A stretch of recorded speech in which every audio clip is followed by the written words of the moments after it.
OperaWine, OperaWine, OperaWine! I'm Filippo Mazzei, Castello di Fonterutoli.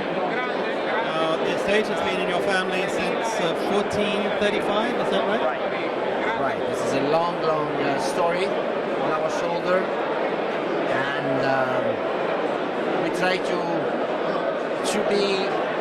keep the youngness of the future, working on the future.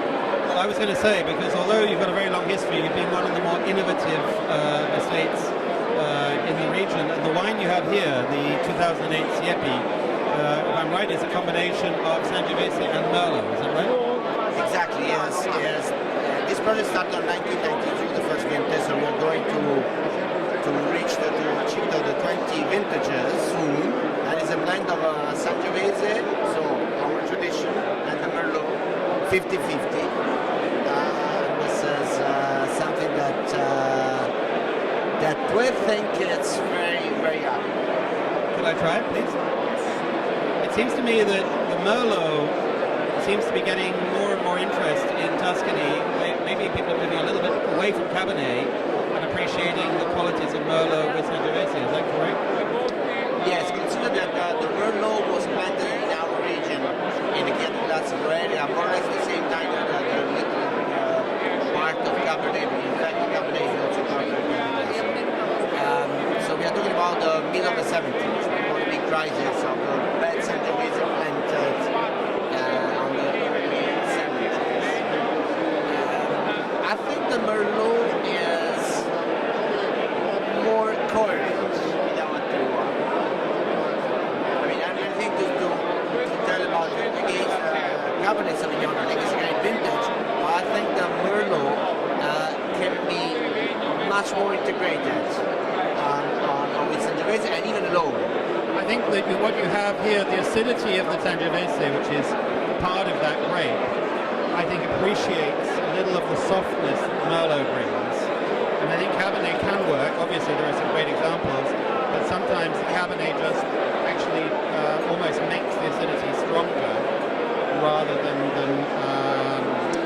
accompanies it. I think this is a lovely wine, because you have got the softness of Merlot and very much that character of the herby Sangiovese behind it. And if you can add something, you're absolutely right.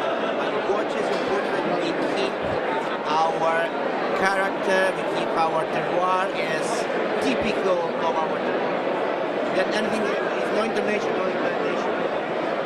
What I love about your wines, I always have, and it's true of a lot of wines now, but I think it's always been a mark of your wines, is the softness of the tannins. The tannins are there. So if I measured them, I'm sure there's plenty of tannin there. But the very soft, round character of the tannin. This is something that we pay very much attention, and it's not so difficult because the terroir, if you're not doing mistakes in cellar, gives very natural. Now this is a young wine. I'm asking other people the same thing, but this wine needs some time, doesn't it? Yeah. It's always very difficult to discuss when is the right time, when is it to be. So I mean, this is we have still 92. The first vintage we had of Siepi is still very fresh and young and absolutely good. So I think this can have a long life. And I suggest to enjoy at least other 2 years. That's my feeling, although I think the softness now is making it quite seductive. Thank you very much. Lovely wine. Did I give you my cup? OperaWine, OperaWine,